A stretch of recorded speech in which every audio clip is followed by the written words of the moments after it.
All right, so my Kenmore washer door lock latch broke. You can see this broke and I had to replace it. And what I was doing, I was only replacing the door lock latch.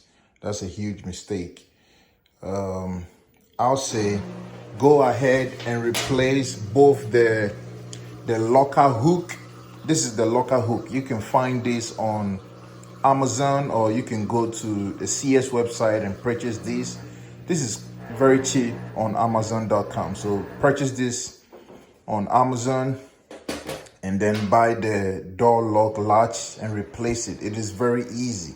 Okay, I replaced mine. I replaced both the door lock latch and the locker hook, and everything is working perfectly now. You can see everything is working perfectly.